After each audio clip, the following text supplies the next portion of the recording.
Je suis dans la joie lorsqu'on me dit « Allons à la maison de l'Éternel ». C'est David qui nous le dit au psaume 122, verset 1. Alors je vous dis bienvenue, chers téléspectateurs de iTélé. Bienvenue à la grande famille d'Impact Centre Chrétien au Bénin et partout ailleurs. Nous sommes dans la joie de nous retrouver ce matin afin de célébrer le Seigneur ensemble, afin d'adorer ensemble, afin simplement d'apporter nos actions de grâce au Seigneur. Alors je vais nous inviter à incliner la tête afin que nous puissions prier ensemble pour le début de notre culte.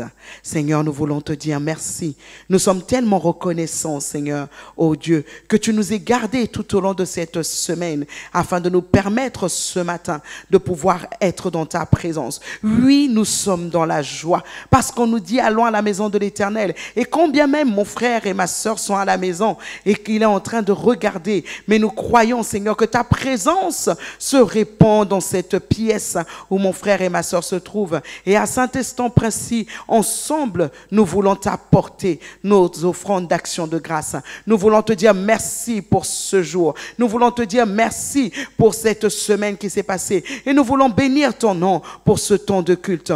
Nous te donnons toute la place afin que toi, Saint-Esprit de Dieu, tu conduises ce moment, que tu inspires toutes choses et que ta joie soit notre partage. C'est au nom de Jésus que nous avons prié et nous disons ensemble Amen. Amen. Alors merci pour votre attention. Maintenant, nous allons prendre le temps d'entrer dans la présence de Dieu avec ces chants de louange.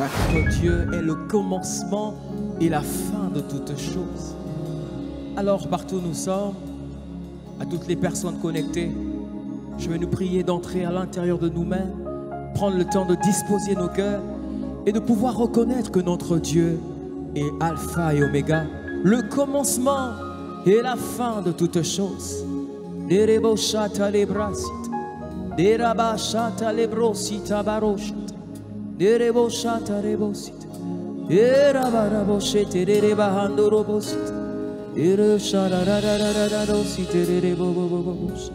Erebaro shata erebahande reboshata erebabro sita reboshata oro shate erebahando site rebobosh erebahande rebosh erebahasia ro site erebahando ro sherebos.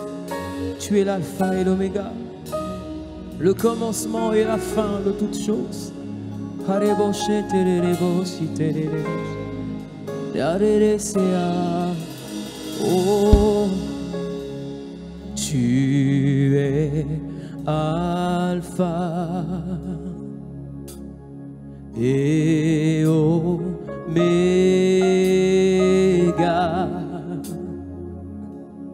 Nous t'adorons, Seigneur. Tu es digne de louange. Dans nos vies, nous voulons reconnaître que tu es Alpha. Tu es Alpha et Oméga. Et Oméga. Nous t'adorons, nous t'adorons. C'est tu es. Élève la voix et reconnais ce jour. Tu es Alpha et Oméga de nos vies. Alpha et Oméga. Nous t'adorons, Seigneur. Nous t'adorons, nous t'adorons, tu es digne.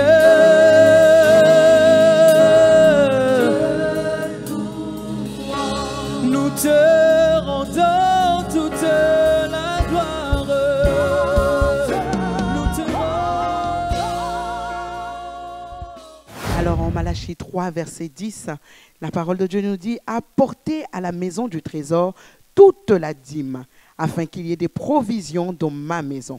Mettez-moi de la sorte à l'épreuve, dit l'Éternel des armées, et vous verrez si je n'ouvre pas pour vous les écluses du ciel, si je ne déverse pas pour vous la bénédiction au-delà de toute mesure. Oui, ce matin, nous voulons apporter avec joie nos dîmes et nos offrandes dans la maison du trésor. Et assurément, nous croyons que la parole est vérité. Et le Seigneur a promis à toi, mon frère, à toi, ma sœur, qui donne à cœur joie ce matin tes dîmes et tes offrandes. Le Seigneur promet. Il dit qu'il va te visiter. Il dit qu'il va déverser la bénédiction au-delà de ce que toi tu peux penser ou imaginer. À quoi penses-tu maintenant? Ce à quoi tu penses maintenant, alors sache que ce à quoi tu penses maintenant, le Seigneur a dit, alors que tu donnes ta dîme et tu donnes tes offrandes, il va faire au-delà de ce que tu penses. Oui, nous voulons donner nos dîmes et nos offrandes. Et ensemble, nous allons incliner la tête afin de prier, de recommander ces dîmes et ces offrandes. Père, nous prions dans le nom de Jésus concernant ces dîmes et ces offrandes que nous venons présenter au-devant de toi. Nous te sommes reconnaissants parce que nous croyons et nous savons que c'est toi le pourvoyeur par excellence et que tu as pourvu pour que nous puissions venir aujourd'hui en ta maison. Tu as pourvu à tellement de niveaux, Seigneur, que nous sommes reconnaissants. Et cette reconnaissance, nous voulons l'exprimer au travers de nos dîmes et de nos offrandes. Alors, Seigneur, voici nos dîmes et nos offrandes que nous te présentons. Nous croyons, Seigneur, que cela serve à l'avancement de ton œuvre. Nous croyons, Seigneur, qu'assurément, en donnant ces dîmes et ces offrandes sur la base de ta parole, Seigneur, oui, nous ne manquerons de rien. Nous croyons que nos dettes sont payées. Nous croyons que les opportunités divines viennent à nous. Nous croyons que nos entreprises prospèrent. Nous croyons que, Seigneur, à tous égards, nous prospérons. Nous croyons assurément que tu pourvois en santé et que cela, tu le feras, la bénédiction au-delà de ce que nous pouvons penser. Alors, Seigneur, nous te sommes reconnaissants.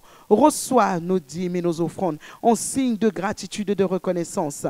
Accepte-les afin que, Seigneur, ton nom dans nos vies, dans nos finances, dans nos maisons, dans nos foyers soit glorifié. Nous te bénissons, ô Dieu, toi qui as pourvu pour ces dîmes et ces offrandes, et nous te rendons grâce. C'est au nom de Jésus que nous avons prié.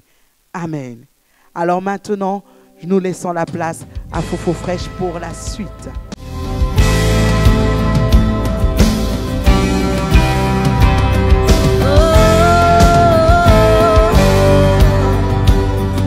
Bonjour Majesté, je m'appelle Fofo Fraîche. Chaque dimanche, voici comment tu peux faire pour apporter ta dîme et ton offrande avec MTN.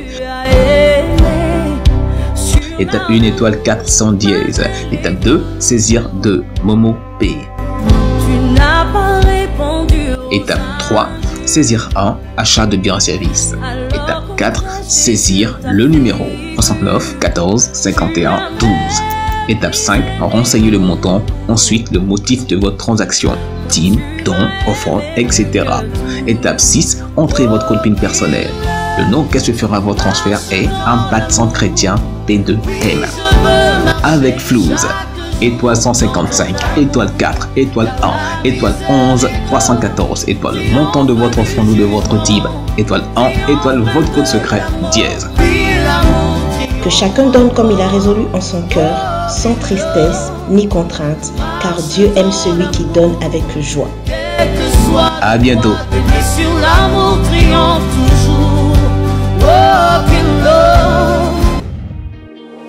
Retrouvez les cultes matinaux du lundi au vendredi de 6h30 à 8h sur Zoom via le lien icccotonou.com/direct et sur la web radio sur le lien icccotonou.com/webradio.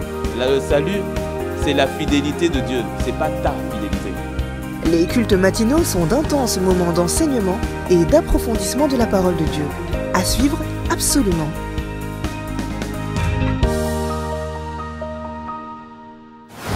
Oui, nous avons donné nos dîmes et nos offrandes avec joie.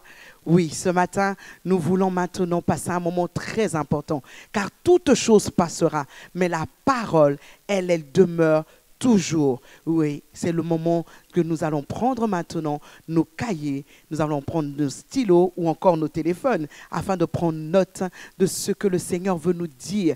Il veut nous donner la nourriture de ce jour. Il veut nous donner la nourriture qui est éternelle. Et cela au travers de son serviteur. Alors prenons note maintenant parce que c'est le moment de la parole. Que le Seigneur vous bénisse à l'écoute de cette parole. Aujourd'hui, je veux continuer sur la notion de la grâce. Je vais aller directement dans le vif du sujet. Le titre de mon message ce soir, c'est « Vivez-vous libre dans la grâce ou prisonnier sous la loi ?» Vivez-vous libre dans la grâce ou prisonnier sous la loi? Est-ce que tu es libre dans la grâce ou tu es prisonnier, si tu es prisonnier sous la loi? Pourquoi poser la question? Nous avons vu, alors je sais que je suis obligé de faire souvent des rappels puisque je prends famille par famille, mais nous avons vu qu'il y a deux grands régimes pour l'humanité.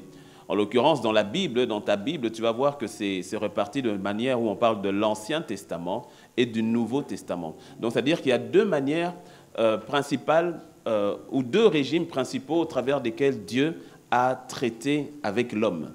Et donc, sous l'ancienne, on peut parler de l'ancienne alliance qui, techniquement, commence à partir d'Exode, si on veut être vraiment très technique, parce que ça va commencer dès le moment où Dieu va donner la loi à Moïse. D'accord? Bon, quelqu'un me dira, et Genèse et tout cela. Oui, ça fait partie de l'ancien, on est d'accord. Mais, au fait, la loi va être donnée à Moïse. Parce que quand Adam a péché, il n'y avait pas de... il avait désobéi à ce que Dieu lui a dit. Mais à partir de ce moment-là, quand il a péché, tu as les Abraham, les Noé, les Abraham et tout cela, il n'y avait pas encore de loi qui était donnée. Et donc maintenant, à partir de Moïse, donc quand tu vois tous les Joseph et tout, il n'y a pas vraiment de loi. La loi, c'était ce qui était inscrit dans leur cœur, c'est-à-dire ce que le Seigneur leur disait. C'est ainsi, par exemple, que Joseph, il n'y a aucune loi qui dit « tu ne prendras pas la femme de ton prochain », parce que Moïse n'est pas encore là. Mais quand la femme de Potiphar vient, il dit « je ne te touche pas ». Tu vois que là, c'était déjà une forme de loi, déjà une forme d'écriture dans le cœur. C'est-à-dire qu'il fonctionnait selon la relation qu'il avait avec Jéhovah, avec l'Éternel. Et donc, il pouvait savoir que non, ça, Dieu n'est pas dedans. Non, ça, Dieu, ok. Parce qu'il dit « Comment pécherai-je ainsi contre mon maître et contre Dieu ?» Mais quand est-ce que Dieu t'a écrit dans une loi « Tu ne toucheras pas la femme de ton prochain » Tu me suis? Ce n'est pas écrit. Mais il s'est écrit quand même. Et donc, avec Moïse, ça va maintenant être noir sur blanc. Ça va être maintenant dit. Et donc, la relation avec Dieu était donc basée sur la loi. Jésus vient, et Jésus vient, il va à la croix, et il ouvre une dispensation nouvelle, un régime nouveau. Et régime qu'on appelle la grâce. Régime qu'on appelle la grâce. Alors, vraiment pour les détails, on reviendra, ça sera pendant les cultes matinaux, parce que je ne veux pas rentrer dans un enseignement complexe. Mais je veux que tu repartes d'ici avec du concret pour ta vie de tous les jours. Donc, il faut que tu comprennes, je vais dire de manière très simple, c'est que nous avons été libérés du régime de la loi. Parce que c'était un ancien régime. Nous sommes rentrés dans un nouveau régime qui est le régime de la grâce. Et le problème, c'est que nous ne prenons pas le temps de grandir dans le nouveau régime. Parce que quelque part, le régime de la loi est ancré dans Adam. Parce que dès que Adam a péché, donc il a pris l'arbre de la connaissance du bien et du mal, il est rentré dans un système de loi, dans un système des œuvres, dans un système des choses qu'il doit faire pour survivre. Parce que dès qu'il a péché, Dieu a dit, à cause de ton péché, regarde la conséquence. Regarde la conséquence, c'est que maintenant, c'est à la sueur de ton front que tu mangeras tous les jours de ta vie. Il est rentré dans un régime qu'il ne connaissait pas, un régime de galère, un régime de souffrance, un régime où il y a une forme de loi qui était déjà invisible, qui pesait sur lui. Et lorsque nous sommes arrivés à Christ, nous sommes rentrés dans un autre régime. Mais pour la plupart d'entre nous, nous n'avons pas appris à évoluer dans ce régime nouveau. C'est comme si tu changes de pays avec une autre culture, mais que tu gardes la culture de ton ancien pays. Et souvent, ça va créer problème. Si par exemple, tu vas en Angleterre, si tu ne t'adaptes pas, tu vas faire des accidents, rien qu'en conduisant. Parce que toi, tu vas conduire à Ici, on conduit où? À droite, c'est ça. Hein? Et eux, là-bas, ils conduisent à gauche. Donc déjà, ça, compliqué. Souvent, nous n'avons pas appris, au fait, à le régime nouveau, qui est le régime de la grâce. Et nous continuons de vivre dans le régime de la grâce avec le système du régime de la loi. Alors que la grâce est venue nous libérer.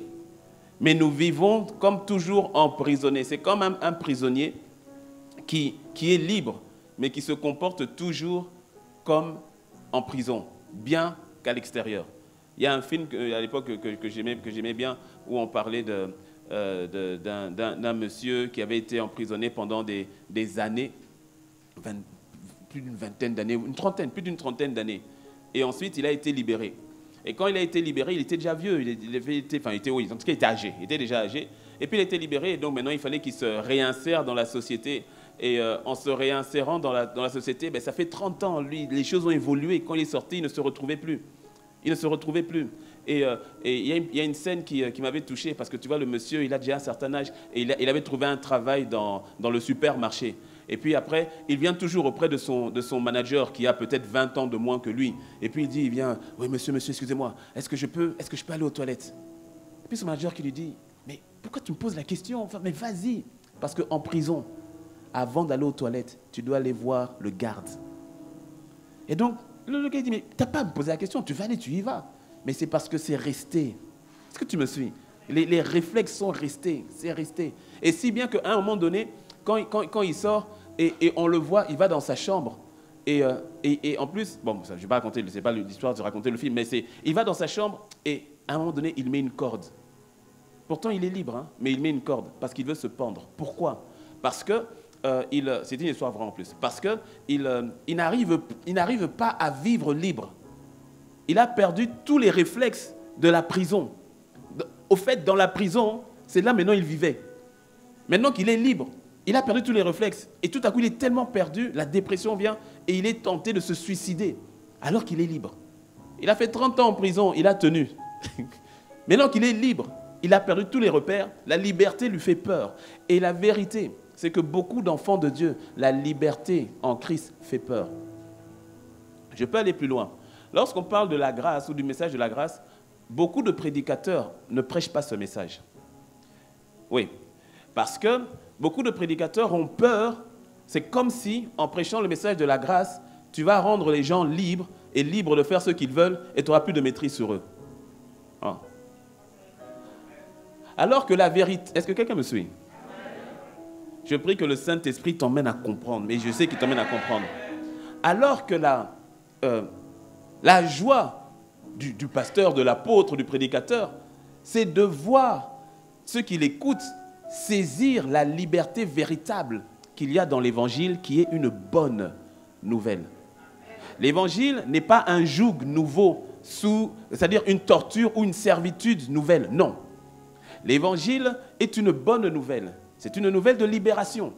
C'est une nouvelle de liberté en Christ. Et je vais expliquer la notion de liberté. C'est une nouvelle de liberté en Christ. Parce que Christ, au fait, nous a rendus libres. Mais bien souvent, nous ne captons pas cette liberté qui est en lui. Et je te promets, c'est pour ça, vraiment, j'insiste que ce mois de décembre, alors que nous sommes dans l'ère nouvelle, vraiment, quand Dieu dit ère nouvelle, mon ami,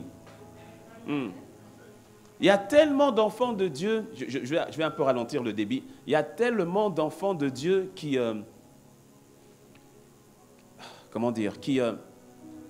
vivent toujours emprisonnés, au fait. Ce n'est pas dire qu'ils ne sont pas libres, mais c'est qu'ils sont restés en prison, dans le système de pensée. Et ça crée beaucoup de frustration. Parce que tu as l'impression que Dieu t'a menti. Tu ne vas pas le lui dire comme ça, Dieu, tu m'as menti. Mais dans ton quotidien, tu te poses la question. Un peu comme les enfants d'Israël pouvaient poser, comme Gédéon pouvait poser la question à l'ange de l'Éternel. Mais où est donc le Dieu qui a libéré le peuple, notre peuple d'Égypte et qui avait fendu la mer Rouge en deux? Mais où est-il donc? Parce que regarde, nous sommes toujours sous l'emprise de Madian. Et il y en a beaucoup qui ont des fois ces prières silencieuses. On ne les entend pas. Ce sont des prières soit qui sont dans le cœur ou bien dans les 4 murs de ta chambre. Mais où est donc Dieu? Pourquoi est-ce que je suis toujours en train de lutter avec le péché? Pourquoi est-ce qu'il y a toujours ce mauvais caractère-là qui m'emmène à me mettre en colère et à frapper autour de moi, à frapper ma femme, ou à frapper mes enfants, ou à insulter les gens? Mais pourquoi est-ce qu'il y a toujours cela? Pourquoi est-ce que je suis comme toujours enchaîné dans cette prison-là? Alors que Dieu dit, je t'ai libéré. Est-ce que quelqu'un me suit? Ouais.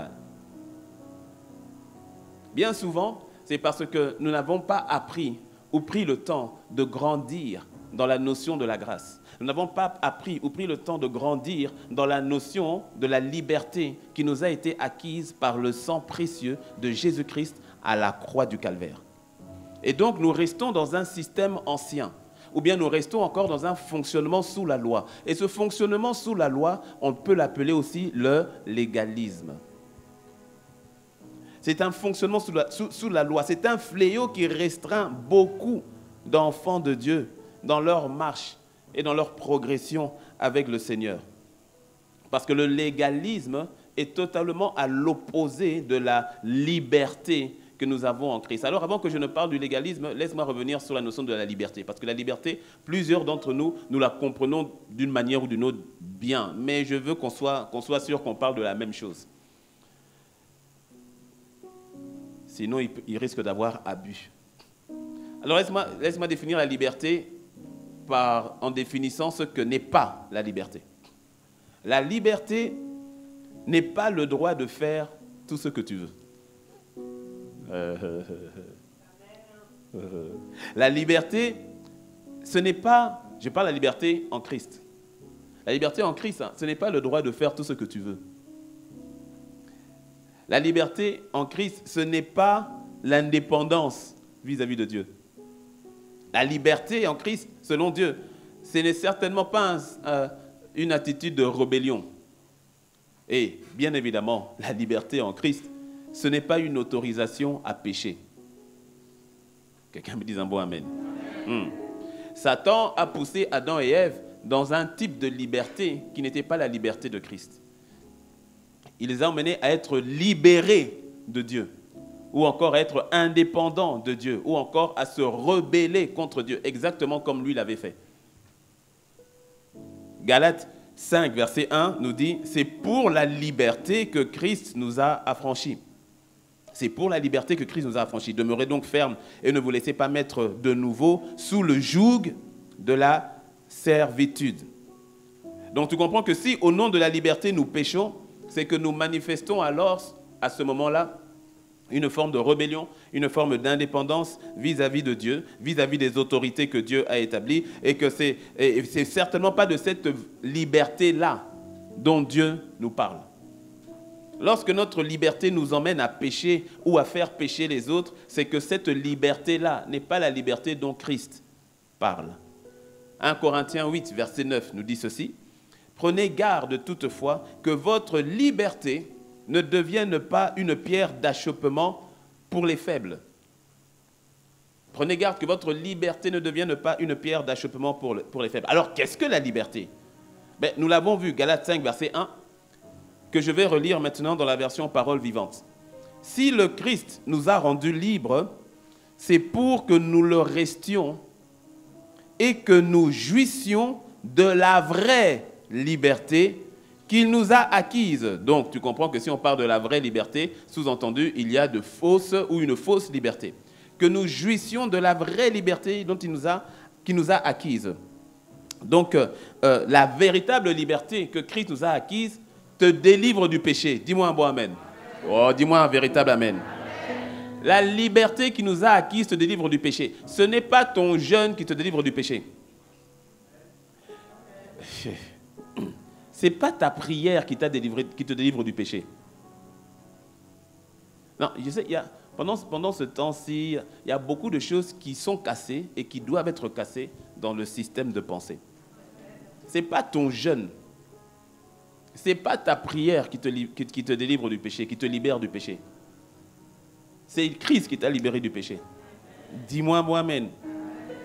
La liberté vraie que Jésus nous a acquise nous permet donc de l'adorer, de le célébrer librement, sans qu'il n'y ait aucune forme de servitude, aucune forme de rituel, parce que ta vie avec Christ est vivante. Elle est vivante, oui. Ça veut dire que tu peux l'adorer. Rappelle-toi dans Jean 4, lorsque la femme samaritaine vient et dit, mais vous dites qu'il faut adorer à Jérusalem. Nos pères disent qu'il faut adorer sous cette montagne. Bon, c'est quoi l'histoire? Et puis le Seigneur dit, non, en fait, tu ne sais pas de quoi tu parles. L'heure vient où les véritables adorateurs adoreront le Père en esprit et en vérité. Regarde, la femme lui a posé la question, où est-ce qu'on adore? Elle lui a posé une question, à quel endroit on adore? Est-ce que c'est à Jérusalem? Est-ce que c'est ici à la montagne? C'est où? Et Jésus lui a répondu, les véritables adorateurs adoreront en esprit. Oui, il lui a répondu. Il a dit en esprit, en vérité. Ce ne sera plus une question de Jérusalem. Ce ne sera plus une question de montagne. Ce n'est plus une question de puits. Ce n'est plus une question de oh là. C'est en esprit. Parce que tu sais, tu peux être à l'église, mais ne toujours pas l'adorer. Tu peux être à la maison et l'adorer parfaitement. Est-ce que tu me suis? Oui. Ah ben oui. C'est pour ça que tu n'attends pas d'être à l'église pour adorer Dieu. Oh. Oui. Sa liberté, il t'a rendu libre de pouvoir l'adorer en tout lieu, en tout temps. C'est lui qui l'a fait. Oui. Tu es à la maison, tu peux l'adorer. Tu es sur la moto, tu peux l'adorer. Tu es au travail, tu peux l'adorer. Ou en esprit. En esprit. Et bien sûr, à l'église, nous l'adorons. En esprit. Il nous a rendu libre de pouvoir l'adorer. Il nous a rendu libre de pouvoir aimer notre prochain. Bref, le Seigneur nous a donné sa liberté. Maintenant, je reviens à ce qui est notre défi pour plusieurs. C'est la question donc de l'emprisonnement du système de la loi ou encore ce qu'on peut appeler le légalisme. Et laisse-moi te dire que ce problème de l'Église aujourd'hui est un problème qui était déjà à l'époque. Parce que Paul va traiter ce problème, on va dire que le Seigneur, au travers de l'apôtre Paul, va devoir traiter ce problème avec l'église de Galatie, donc l'église du peuple de Galate. Il va devoir gérer ça. Donc ce n'est pas quelque chose de nouveau. Galates 3.3. Galates 3.3, il est écrit, c'est Paul qui parle à l'église donc de Galate, il leur dit, êtes-vous tellement dépourvus de sens? Après avoir commencé par l'esprit, voulez-vous maintenant finir par la chair? Pourquoi il leur dit ça? Je donnerai plus d'explications pendant les cultes matinaux. Mais pourquoi il leur dit ça? Il leur dit, mais quel était le problème pour cette église-là? C'était une église, hein? Ils sont nés de nouveau, ils croient en Jésus. Sauf qu'ils commençaient maintenant, comme la plupart étaient des juifs, ils disaient, ok, nous croyons en Jésus, mais il faut aussi la circoncision. Parce que la circoncision, c'est ce que Dieu avait dit à Abraham, déjà, et qui a été bien entériné par Moïse. Donc il faut la circoncision parce que Dieu a dit qu'il fait une alliance uniquement avec ceux-là qui sont circoncis de chair. Et donc il commençait à imposer, il faut la circoncision. Non seulement il faut la circoncision, mais il faut obéir aux lois de Moïse. C'est que si tu n'obéis pas, tu n'es pas sauvé. Et vous savez quoi? Beaucoup, tu es même ici, tu me regardes. Dans la salle annexe, tu m'entends. Il y en a beaucoup, nés de nouveau, croient en Dieu, mais qui, au fait, ne s'appuient pas sur la grâce de Dieu, mais s'appuient sur leur capacité à obéir à la loi. Et ton silence me confirme que vous êtes nombreux à réfléchir comme ça. Parce que qu'est-ce que le légalisme? Si je dois donner une définition, le légalisme consiste, suis-moi bien, le légalisme, ou encore ceux qui sont toujours prisonniers sous le régime de la loi, le légalisme consiste à essayer de plaire à Dieu par la chair. Comment? En essayant de garder et de respecter une liste de lois, une liste de règles. Dans quel but? Afin de gagner la faveur de Dieu et de pouvoir donc paraître devant lui, justifié ou digne. Laisse-moi te le dire maintenant de manière plus simple. C'est quoi le légalisme? C'est lorsque dans ton système de pensée, tu penses que pour plaire à Dieu, ce sont tes œuvres en fait. C'est l'accomplissement ou l'obéissance, l'observation des lois qui font que Dieu t'accepte. Et que tu viens devant lui grâce aux œuvres que tu as accomplies. Aux bonnes œuvres, hein, attention, bien sûr, ce sont des bonnes œuvres. Hein. que tu viens devant lui grâce aux prières que tu as faites, que tu viens devant lui grâce à, je sais pas moi, aux jeûnes que tu as fait, que tu viens devant lui parce que tu as donné ta dîme, parce que tu as donné ton offrande, et que tu viens devant lui, au fait, par rapport à ce que toi tu fais. Donc, c'est par rapport à tes œuvres que Dieu t'accepte ou te rejette. Et j'ai l'impression que le nombre de légalistes a augmenté.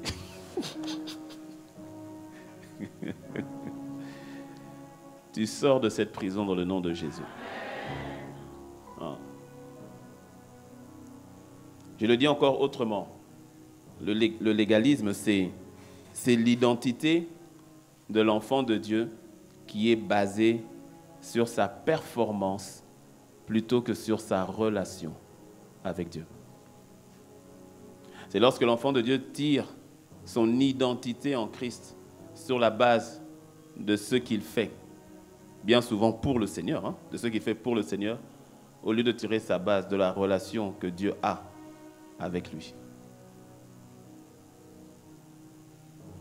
Donc, pour lui, tout est d'abord, ou je dirais surtout, une question de respect des règles, de respect des lois, afin d'être agréé, accepté, validé, sauvé.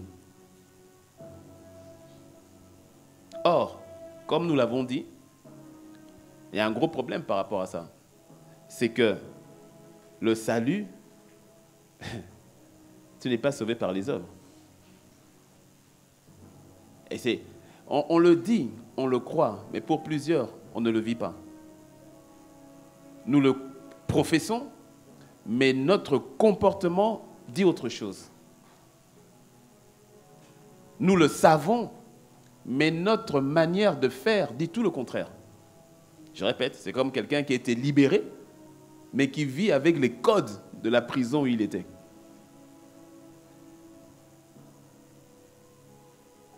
Nous n'avons pas à démarrer cette vie nouvelle avec Christ par une œuvre quelconque que nous aurions faite de nous-mêmes, mais uniquement par la grâce de Dieu qui nous a été transmise.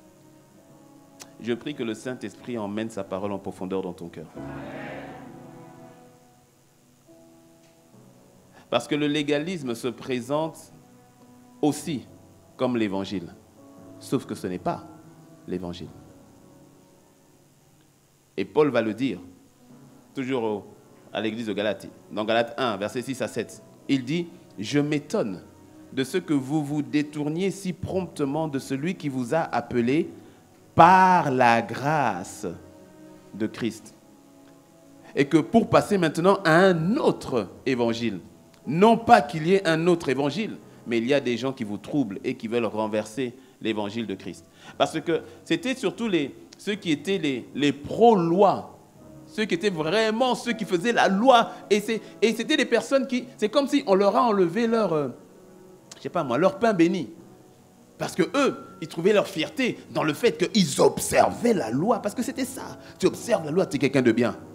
Tu es quelqu'un d'accepté. Tu es quelqu'un de grand. Les pharisiens, pourquoi est-ce qu'il y avait tant de problèmes avec les pharisiens? Mais parce que les pharisiens, c'était ça. Dans l'apparence, dans les œuvres extérieures et tout cela. Et donc, les Juifs ont cru en Jésus, mais ils ne voulaient pas lâcher ça.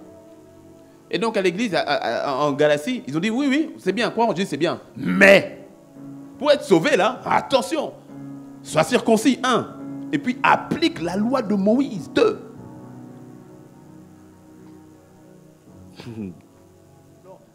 Attention, la loi est-elle mauvaise? Oh que non.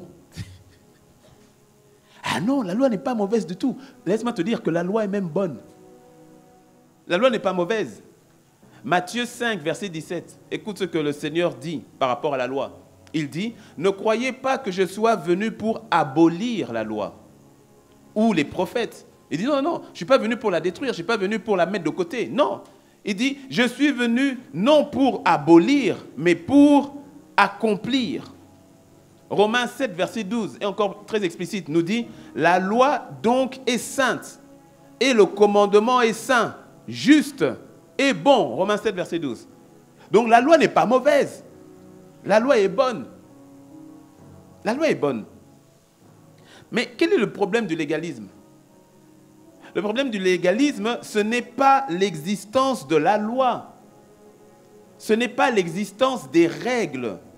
Mais le problème du légalisme, c'est la mauvaise attitude vis-à-vis de la loi. Est-ce que quelqu'un me suit? C'est la mauvaise attitude que nous avons par rapport à la loi. La loi en elle-même n'est pas mauvaise. Mais le légalisme va attribuer à la loi une puissance que Dieu ne lui a pas donnée. C'est-à-dire la puissance de changer les gens, de transformer les gens. Il faut que je dise autrement. Beaucoup pensent, écoute-moi bien, beaucoup pensent qu'en accomplissant, écoute-moi bien, beaucoup pensent qu'en accomplissant la loi de Dieu, qu'en accomplissant les exigences qui sont dites, tu ne tueras point, tout ça tu ne feras pas, beaucoup pensent au fait qu'en faisant les œuvres, qu'ils en seront changés. Il n'en est rien. Parce que si c'était le cas, Jésus ne serait pas mort à la croix. Si la loi pouvait te changer, Jésus ne serait pas venu mourir à la croix. Dis-moi amen. La loi n'a pas la puissance ni la vocation de changer qui que ce soit. S'il y a une chose que si tu peux retenir au moins une chose, retiens ça sur le message. C'est que la loi n'a pas la puissance de te changer. Donc ça peut te choquer lorsque je te dis que ce n'est pas parce que tu obéis à la loi que tu es changé. Parce que si la loi pouvait te changer, si la loi pouvait te sauver, Jésus ne serait pas venu mourir à la croix parce que la loi existait déjà. Donc si c'était par l'observation de celle-ci que nous pouvions être sauvés, pourquoi Jésus serait mort à la croix alors? Et c'est ce que Paul est en train de dire à l'église de Galate. Il dit, mais comment est-ce que vous vous remettez encore sous un joug? Nos pères n'ont pas réussi. Vous ne réussissez pas. Pourquoi vous voulez encore emmener l'église sous un joug en disant, tu fais ça, tu fais ça, tu fais ça, alors tu seras sauvé? Non!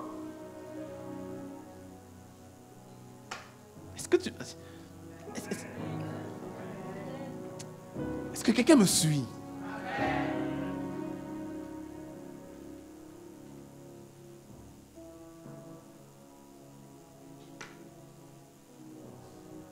C'est ainsi que, dit autrement, le légalisme est un système de motivation qui fonctionne au fait par la culpabilité.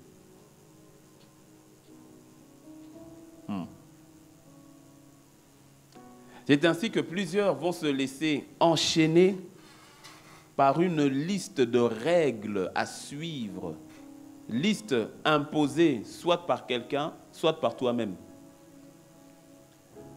Et tu vas baser ton salut sur le respect de ces règles-là. Et bien sûr, comme tu n'arrives pas à tenir à 100%, la culpabilité arrive. Tout à coup, maintenant, tu as peur de Dieu. Tout à coup, maintenant, tu te retires. Et c'est ainsi que la vie chrétienne pour plusieurs, mais qu'est-ce qu'elle est fade? Elle est compliquée, même quand tu veux bien faire. Mais à un moment donné, tu dis, mais j'y arrive pas. Normal, tu peux pas. Personne, au fait, le joug de la loi, c'est la servitude. C'est la servitude. Et quand cette relation avec Dieu est basée, quand la relation avec Dieu, c'est une relation basée sur une liste de choses à faire, mais il y a un problème. Les chrétiens qui marchent avec la grâce pour fondement obéissent à Dieu. Tu sais pourquoi? Parce que c'est leur plaisir. Les chrétiens qui marchent avec la loi comme fondement obéissent à Dieu. Tu sais pourquoi? C'est leur devoir. Les chrétiens qui marchent avec la grâce de Dieu pour fondement obéissent. Tu sais pourquoi? Ils aiment cela. Les chrétiens qui marchent avec la loi pour fondement obéissent parce qu'ils sont contraints de le faire. Les chrétiens qui marchent avec la grâce pour fondement, leur vie spirituelle est un fardeau léger. Les chrétiens qui marchent avec la loi comme fondement, vivre pour Dieu, c'est comme avoir un lourd fardeau.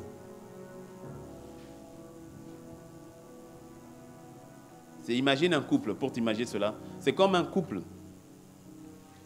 C'est-à-dire, c'est comme c'est comme un couple dont la femme n'a de relation avec son mari que sur la base des choses à faire. Tâches ménagères, par exemple. Donc, quand il se réveille le matin, ok, tu es réveillé? Bon, voici la liste. 1, tu dois faire le lit. Tu as noté? Note. Ok. 2, tu dois nettoyer le sol. 3, tu dois faire la vaisselle. 4, tu fais la lessive. 5, j'ai dit 5, tu nettoies le salon. 6, tu réveilles les enfants. Tu les laves. 7, tu les emmènes à l'école. 8, fais à manger. Tu as bien noté le point 8, hein? Fais à manger. Point 8. 8, tu fais à manger. Ok. 9, tu fais... Et tu vois? Donc, quand tout est fait, tout est noté, les 20 points là. Maintenant, la journée commence. Ok, faire le lit. Faire le lit. Ok, c'est bon. 2, nettoyer le sol. Et puis, après le point 8. Et le point 8, manger, il faut bien faire la nourriture. Elle fait tous les points. Puis à la fin de la journée, son mari revient. Ok. Vérification. On y va. Point 1, c'est bon. Point 2, c'est bon. Point 8, c'est bon. Et puis après, il y a le point 21. Ça, c'est ce qui se passe la nuit. Bon, maintenant, je te pose la question. Cette femme-là, elle va tenir combien de temps? Les femmes, dites-moi. Ah, j'entends 2 journées. Ah! Elle va tenir combien de temps? Mais maintenant, regarde. Si cette femme se trouve en terre étrangère, elle n'a pas de famille, elle n'a pas d'amis, elle n'a rien, personne, donc elle ne peut aller nulle part. Est-ce qu'elle va rester là? Si elle peut aller nulle part, elle va rester. Non, mais elle va rester, elle va aller où? Elle va rester. Mais est-ce qu'elle pourra vraiment dire, c'est beau le mariage? Mais est-ce qu'elle est mariée? Si, elle est mariée. Mais est-ce qu'elle jouit du mariage? En fait, c'est beaucoup. Nous fonctionnons comme ça. C'est-à-dire, nous sommes censés être dans une nouvelle alliance, mais on garde le vieux, au fait. Un vieux système. C'est-à-dire que ce n'est pas basé avec Dieu, c'est subtil, hein, mais avec Dieu, ce n'est pas basé sur la relation. C'est basé sur les listes, les choses à faire. Et ainsi que, il faut que j'ai mon temps de prière. Il faut que tu aies un temps de prière. Dis-moi un bon amen. Mais sauf que pour quelqu'un, c'est un point dans la liste. Ce n'est pas une relation. Je ne me lève pas le matin en disant, il faut que je dise bonjour à ma femme, que je dise bonjour à Pénadine. Est-ce que si c'est dans la liste, est-ce que je veux le faire? Oui. Mais est-ce que je le fais parce que c'est dans la liste? Non. Je le fais parce que j'ai une relation. Je le fais parce que j'ai une relation. Hein? Est-ce que mon épouse fait le point 8? Elle le fait très bien. Mais est-ce qu'elle le fait parce que c'est dans la liste? Parce qu'il faut le faire? Parce que non, parce qu'elle veut le faire. Parce qu'elle aime le faire. Pourquoi? Ben parce qu'elle le fait sur la base de la relation que j'ai avec elle. C'est ça la grâce, la liberté dans la grâce. Est-ce que tu me suis? Parce que plusieurs ont une relation avec Dieu sur la base d'une liste. Et c'est ta capacité à accomplir les points de la liste qui fait que tu te sens accepté. Parce que laisse-moi te dire que si mon épouse ne fait pas le point 8, ce n'est pas pour cela que je vais dire sors de la maison, que je ne t'aime pas, jamais. Parce que le point 8 n'est qu'une conséquence de la relation que j'ai avec elle. Je ne l'ai pas épousée pour le point 8. Je l'ai épousée pour elle. Je l'aime elle. J'ai une relation avec elle. Et c'est dans cette relation qu'on peut aller jusqu'à des points 100. Est-ce que tu me suis? Mais parce que tout cela découle de la relation que j'ai avec elle.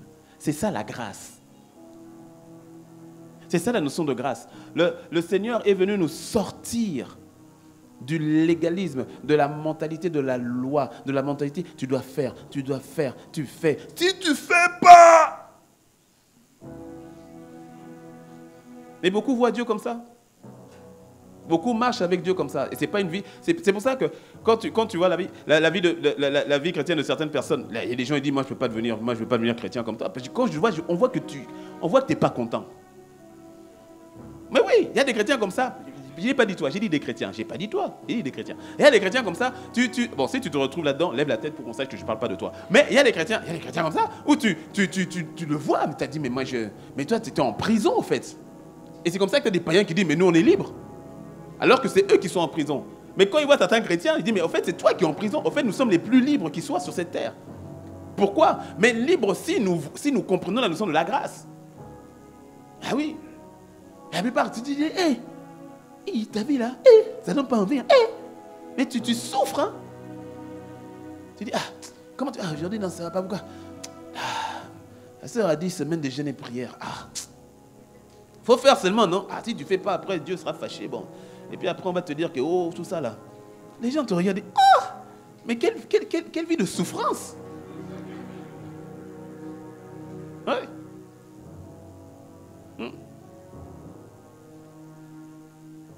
Tu viens avec ta liste, ça. Avec Dieu, tu dois faire ça, tu dois faire ça, tu dois faire ça, tu dois faire ça. Jésus n'est pas venu présenter une liste, il est venu présenter le Père. Ah oui, il est venu présenter le Père. Il n'est pas venu présenter une liste de choses à faire. Il est venu présenter le Père. Il est venu présenter, renouer dans une relation. C'est à partir de cette relation que tout découle après. Et c'est à partir de la relation. Oui, c'est une bonne nouvelle. Mais regarde comment ton voisin qui n'est pas ici, ton voisin qui viendra au deuxième culte, il ne faut pas lui dire. Regarde comment ton voisin même va parler du Seigneur. Comment il va évangéliser. Comment est-ce qu'il va témoigner. Il va venir, il va dire, tu sais, tu dois arrêter de fumer, tu dois arrêter de coucher, tu dois arrêter de faire ça. Maintenant, tu dois être sobre. Maintenant, tu ne dois plus boire. Maintenant, tu dois boire que de l'eau. Maintenant, tu dois faire ci, tu dois faire ça, tu dois faire ci, tu dois faire ça, tu dois faire ci. Sauf qu'un chien aboie.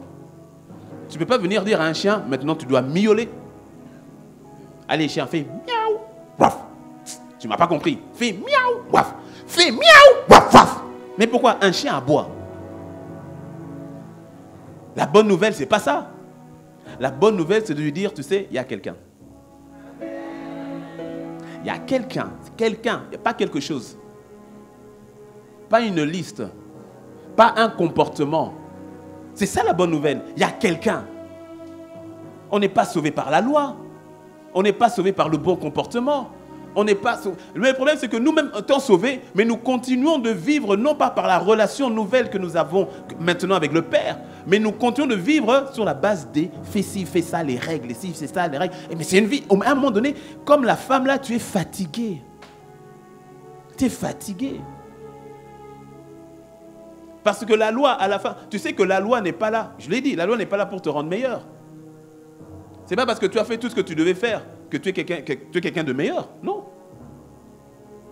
Parce que la vérité, c'est que par rapport à la loi de Dieu, tu ne peux pas tout faire. Il y a toujours un endroit où tu vas tomber. Ouais.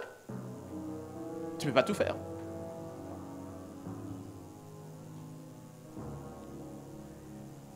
Je répète, le Seigneur n'est pas venu nous présenter une liste de choses à faire.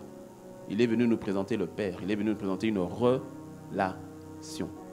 Et lorsque tu es sauvé, ne retourne pas maintenant que tu es sauvé et tu repars maintenant dans la relation avec ton mari. Maintenant, imagine maintenant que la femme est le bon mari. Et puis, le jour après le mariage, et elle vient, et c'est ce que nous faisons, c'est-à-dire, pour reprendre l'image de la femme, c'est comme si la femme était mariée à un mari compliqué. C'est le mari là qui dit, fais ça. Première chose. Deuxième chose, ça. Et ça, c'est la loi. C'était l'ancien mari, c'était la loi. Tu vois? Et quand la loi, écoute-moi bien, quand la loi vient pour regarder ce que tu as fait, c'est pas pour te rendre meilleur, hein, c'est pour chercher à te frapper.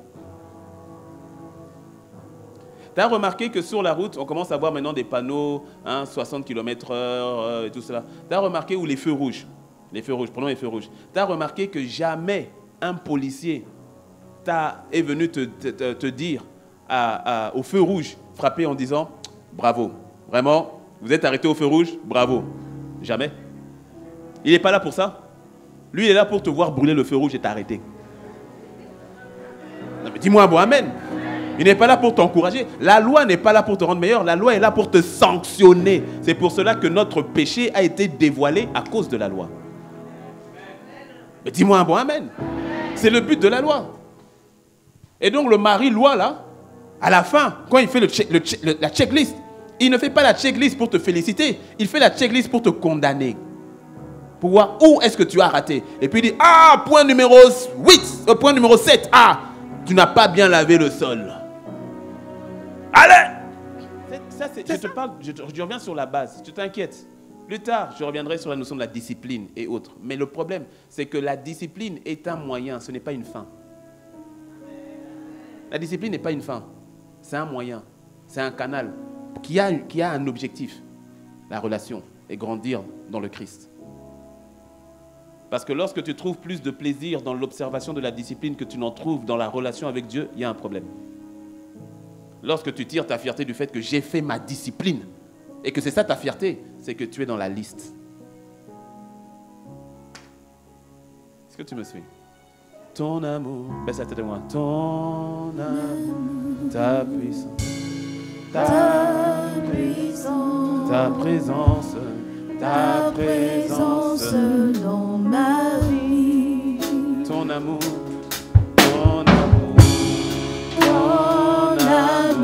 ta puissance, ta présence dans ma vie. Que cela soit une prière. Dis-le, ton amour, dis-le, ta puissance, ta présence dans ma vie. Dis-le encore, ton amour,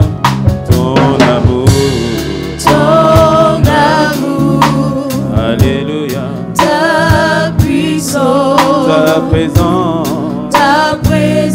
dans ma vie. Parle au Seigneur. Mais je voudrais que tu lui parles vraiment sincèrement. C'est pour cela, là, juste pour t'accompagner dans ce que le Seigneur donne dans sa parole, je ne demande pas ni de reste dans la position où tu veux, mais je veux que tu lui parles. Prends 2-3 minutes, parle-lui sincèrement. Parle-lui sincèrement. Ah. Sans peur. Parle-lui vrai. Alors que tu fais une introspection, est-ce que ta relation avec lui est une relation basée sur la liste? Est-ce que tu vois un Dieu de liste ou un Dieu dans la relation? Sois vrai, parce que le Seigneur, lui, il sait. Il envoie cette parole pour toi. Lui, ce qu'il veut, c'est une relation avec toi. Il ne t'a pas envoyé une liste. Il t'a envoyé son Fils. Dieu ne t'a pas donné une liste. Il t'a donné son Fils. Dieu n'a pas établi avec toi une nouvelle loi. Il a établi avec toi une nouvelle relation. Une nouvelle relation. C'est ce qu'il veut avec toi. Oui, nous nous réjouissons d'avoir reçu cette parole. Seigneur, nous te disons merci. Seigneur, nous te sommes reconnaissants pour la parole qui est arrivée à point nommé dans ma vie, dans la vie de mon frère et de ma sœur. Assurément, cette parole nous a localisés. Assurément, cette parole est venue transformer nos cœurs. Assurément, cette parole est venue nous emmener dans une autre dimension. Alors, nous t'en supplions, Saint-Esprit, accorde-nous la grâce d'aller en profondeur avec cette parole. Accorde-nous la grâce que cette parole ayant été semée ce matin dans nos cœurs puisse porter du fruit, qu'elle s'enracine et qu'elle donne le fruit en sa saison. Au nom de Jésus, nous avons prié. Amen. Oui, frères et sœurs, vous qui avez suivi ce culte, nous avons ensemble fait ce culte dans la joie du Seigneur. Et ce matin, j'aimerais parler à toi, mon frère. J'aimerais t'interpeller, ma sœur. Toi qui as écouté cette parole, qui t'es senti interpellé, mais qui, en vérité, n'a pas encore reçu le Seigneur. Tu n'as jamais fait la prière du salut. Tu n'es peut-être jamais allé à l'église ou bien tu vas à l'église, mais tu n'as pas fait cette démarche pour avoir une relation avec le Seigneur. Sache que pour que cette parole puisse prendre effet dans ta vie, ce n'est que par le Saint-Esprit. Et comment reçoit-on le Saint-Esprit? En acceptant le Seigneur Jésus comme son Seigneur, comme son Maître. Alors pour tous ceux-là qui n'ont jamais fait cette prière, je vais vous inviter. Nous allons prier ensemble et vous allez répéter après moi cette prière. Inclinons la tête et prions. Et si tu peux, mets la main sur ton cœur et nous allons prier. Merci de répéter après moi. Seigneur Jésus, je te dis merci. Merci pour ce matin. Merci pour ta parole qui m'a localisé. Merci pour ta parole qui est venue afin de me transformer. Merci parce que cette parole m'a fait du bien. Mais ce matin, je veux quitter la vie de péché. Je veux abandonner, tourner le dos au péché afin de te donner ma vie, toute ma vie. Alors Seigneur Jésus, je tourne le dos au péché et je t'accepte comme mon Seigneur, comme mon Maître, comme mon Sauveur. Je te reçois dans ma vie. Je reçois ce matin, par la foi, le Saint-Esprit. Merci, Seigneur Jésus, de me compter parmi tes enfants et de me donner ton esprit. Saint-Esprit, toi qui es l'esprit de vérité, viens m'enseigner cette parole et encore plus. Merci pour cette nouvelle vie. Je la reçois. C'est au nom de Jésus que j'ai fait cette prière. Amen. Amen. Si vous avez fait cette prière avec nous ce matin, nous ne voulons pas vous laisser seuls. Vous ne devez pas rester derrière votre écran.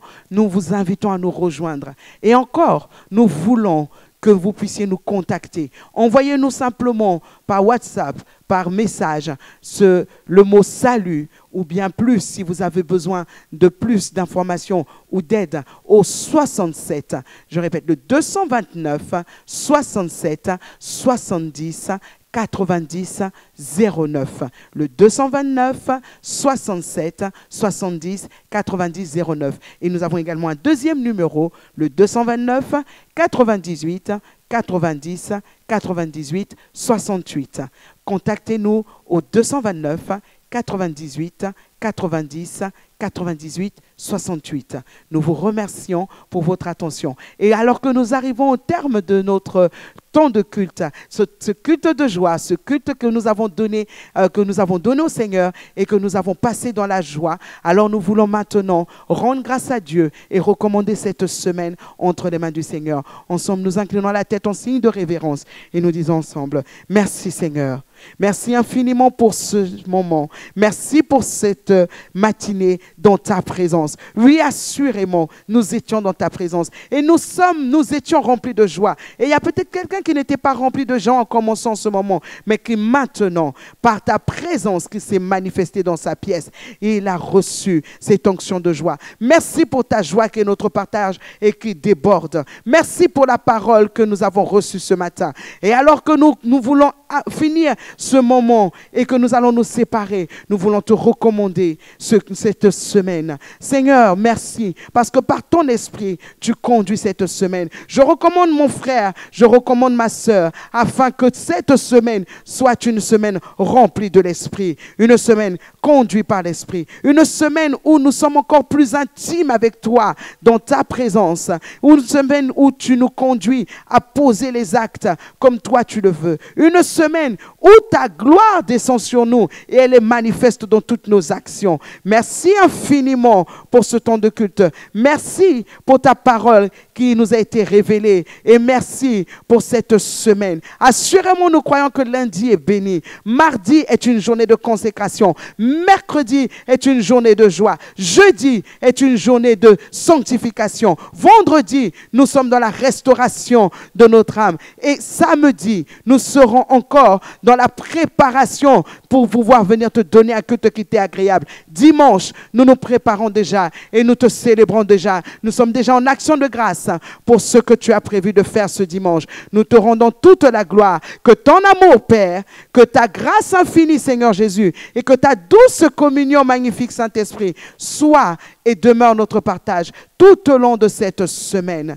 Ta présence est notre partage, le partage de nos familles, de notre maisonnée. Au nom puissant de Jésus, nous avons prié et nous disons ensemble 3 fois Amen, Amen, Amen. Excellente semaine à chacun d'entre vous et nous aurons assurément des témoignages cette semaine par la grâce de Dieu et par l'assistance du Saint-Esprit. Je vous souhaite une excellente semaine, un bon dimanche et à bientôt.